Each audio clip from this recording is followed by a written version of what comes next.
The commitment was announced at dawn. The sun had not even touched the roofs of the palace. When the message crossed the borders like lightning, silent, there was no official celebration. There was no parade, only a truth planted as a banner. Litra Fipping Company and had chosen a new destination, and the East fell. That silence was not peace, was the kind of motism that used to be seen in thunder, a whisper full of tears.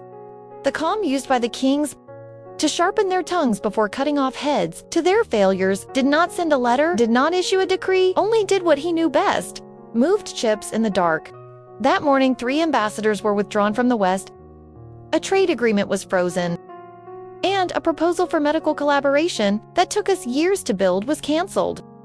Without explanation, newspapers were talking about diplomatic tensions, but I knew the truth. The wound of his pride was bleeding, and since I could not attack myself with swords, attacked me with the edge of institutional indifference. I didn't cry, I didn't tremble, just observed, because when an empire reacts to love with punishment, what it fears is not union, but the freedom that this union represents. If ever your happiness made others want to take you down, write in the comments, Milo's, it is not for anyone to approve. Dale, like, if you ever paid a high price for being yourself, without apologies and continue with me. There are silences that are not absent. Are threats disguised as composure? I have learned that empires do not scream. When they are wounded, they whisper. Move pieces, rewrite stories, and if they can, try to bury you under the rubble of your own decisions. In the days following the announcement, rumors began to arrive. No news, not facts.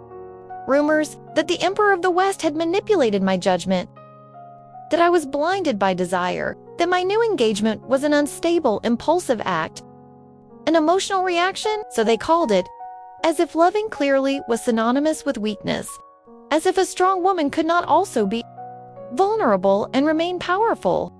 I did not answer. I did not clarify, because not everything is answered in words. There are answers that are given with presence, firmly, with silences more forceful than any speech. Henry looked at me at night with a frown on his face. He knew they were playing, erode me from within, and I assured them to talk. I have already survived a story written by others. This time, the pen is mine, and he was right. In the western corridors, the voices were different. Ministers who used to observe me with courtesy now bowed their heads with respect. Advisors who used to mutter my name, now they were asking for my opinion. He was trying to arrest me, but here I was beginning to multiply. If they have ever attempted reduce you with gossip or judgments, comments, you don't define what you say. But what I am, like us, if you have chosen to respond with facts, not with explanations. This is just beginning. There are wars that are not fought with armies, but with dignity intact, in the middle of a room full of masks. One morning I received an unexpected invitation. The Council of Western Nobles requested a meeting with me, not with me. It was the first time that this male-filled hall, dukes and old politicians, opened its doors of its own free will to a foreigner, to a woman whose story had been smeared with foreign ink. I entered dressed in sober tones, but with her head held high. Every step was an echo of the years and those who made me doubt my place. Every look that crossed, it was a page that rewrote my smile. One of the oldest dukes stood up. His hands were marked by the years, but the voice, sharp as a sword, "Are you willing to represent our interests? Even when they come into conflict with those in the East?" I held my eyes to him and responded, "I did not come here to be the shadow of an earlier empire, nor to serve as a bridge between two crowns that no longer look each other in the eye. I am here to build something new, and this is not achieved by asking permission." There was silence and then applause. Not euphoric, but cautious content. But true, had crossed another threshold, one that was not given to me by marriage, nor out of compassion, but by presence. If you ever walked into a place where you weren't expected, and I understand you too, comment. I was not invited, I was necessary. Like us, if you know that respect is not to beg for, it's built step by step. Sometimes the most elegant revenge is simply to exist, with head held high, where others were waiting to see you fall. The East did not take long to respond. A letter stamped with the imperial emblem arrived through a silent emissary. Did not bring congratulations, not even a direct threat. Only for lines written in a handwriting he knew all too well. Some oaths are not broken with papers. Move as shadows waiting for the first light to keep them. was the letter of cold sobriety. Precise as a dagger in the middle of the mirror, it was not a plea. It was a reminder.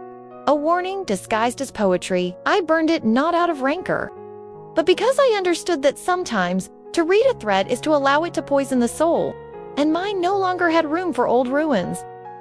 In the British kingdom, what it said, but when I saw myself throwing the ashes, just said fire purifies, but also reveals who he is willing to burn. With you in Greek, I was not out of, but by choice. Reports began to arrive. Unusual movements on the eastern borders, captured spies, merchants detained without cause. It was not war, but it was worse, a slow dance of tensions, where he who's first loses, and I wasn't going to. If someone ever tried to keep you tied to the past with words disguised as affection, comments does not stop me. What I burned drives me. Like us, if you know that some ashes are not cried, step on each other to walk firmer. Not all battles are announced with drums. Some are felt in the air, and the way birds change direction, and the suspicious courtesy of those who used to ignore you. The day I sat at the strategy table, there was no commotion. No one shouted, no one protested, but they all became tense.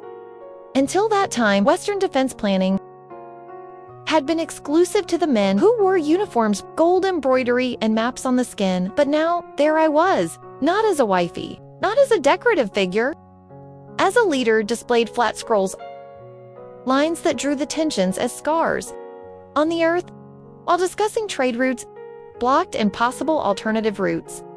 I watched them with an almost magical calmness. I did not interrupt. I waited, and when I finished listening to all your ideas, I slid a new sheet on the table. A silent proposal loneliness. A network of alliances with the small northern kingdoms, those who were ignored by everyone because they had no armies, but who possessed the most valuable things in times of war. Mountain passes, old information, and resentments to the east. The room was silent, not by surprise, but out of shame, because none of them had thought about it. Because a woman, a foreigner, a divorced, had seen what his ego-filled eyes were not enough. A general approached his proposal. Is bright in Greek?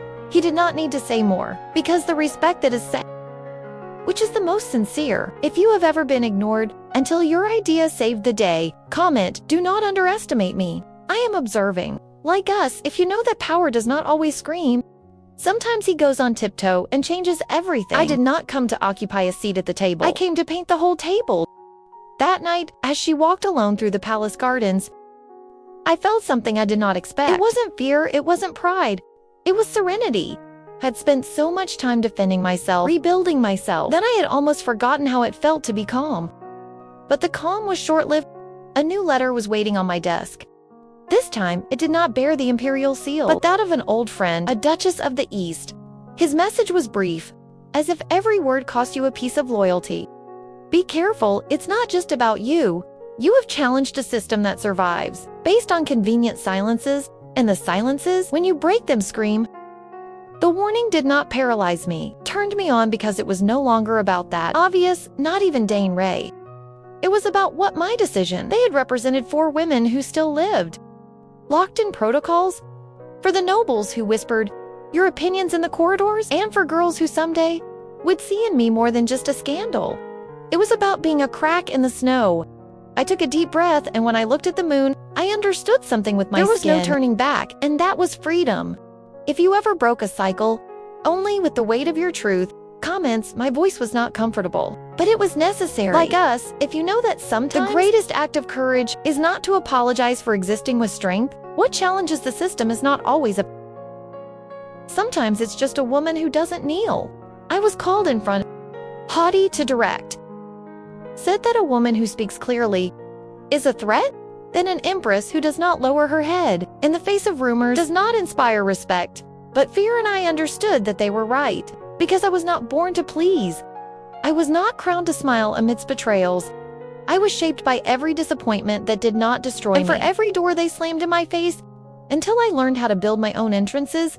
A noble woman from the West approached me that afternoon, with trembling voice, not to hurt, not to ask me for favors, just to say thank you for not giving in. Because if you can, maybe we do too.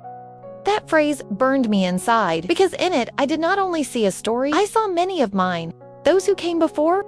Of those to come? Ayn Rand looked at me at dusk, with a gesture that did not seek approval, but complicity. Are starting to follow you? You are ready to do more than Empress. I did not respond alone. I felt, because there are times when words are superfluous, and this was one of them. If ever you understood that your example was more powerful than your speech, he says, I do not speak to be heard. I live to be remembered. Like us, if you ever. Presence alone changed the course of a room. This is not just my story. Is an echo that multiplies, and each echo is a woman deciding that silence. It is no longer its place. I do not know at what exact time. I was no longer just a figure from the past, and I became a flag for others. Maybe it was when I didn't respond with love. Maybe it was when I looked into power without an eye. Or maybe it was when, in the midst of so much noise, I decided to become my own sound. I no longer walk in the corridors of the palace as a visitor, rode as part of the foundation, and not because I have been given permission, but because I took it with dignity. The official story still doubts how to correct me. Some call me a traitor, others today, heroine. I don't care. Because names wear out, but the acts remain. Sober and never wrote again. Perhaps he understood that I am no longer within his reach of his ink. Or maybe you know that your words no longer cut me off. Today, when looking back, I see no shame. I see a woman who was by the currents of judgment, and yet he learned to swim against them all. Was not my destiny. To be the perfect wife was my calling. To be the voice that interrupts the comfort of the throne. If you've ever been singled out for being too strong, comments, I was not born to please. I was born to leave my mark. Like us, if you transformed a wound into your banner. And share this chapter. If you know that silence when it breaks can release not only your soul, but also the chains of those who still do not dare to talk about. The roar of silence is when someone like you dares to tell his truth.